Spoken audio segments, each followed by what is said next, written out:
Garlic in all my food just in case, because it's just not worth the risk. Have a garlic knob. Why not? There we go. It's just quite nice. Welcome to my big show! That text has gone! This is not normal. I mean, like this.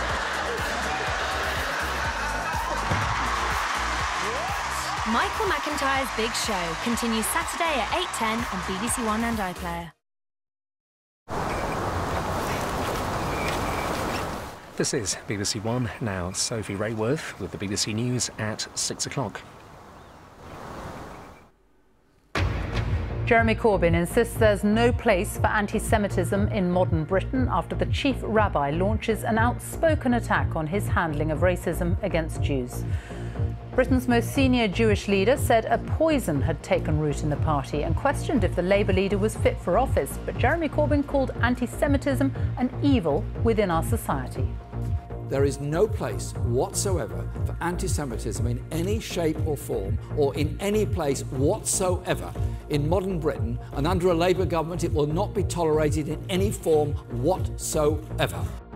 The Muslim Council of Britain said racism, wherever it comes from, is unacceptable as they accused the Conservative Party of being in denial and deceit over the issue of Islamophobia.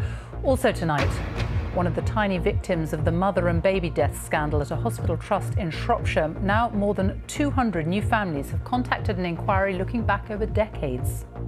This has been allowed to go on for too long. It's been ignored for too long. Millions are urged to make sure their voice is heard as the midnight deadline looms to register to vote in next month's general election. More than £105 million, the builder and shop worker who scooped the Euro Millions jackpot and now find themselves on Britain's rich list. I still can't get my head around the amount. I mean, one would have done, but I've got 105. And later in the hour, we'll have Sports Day on the BBC News channel with all the latest reports, results, interviews and features from the BBC Sports Centre.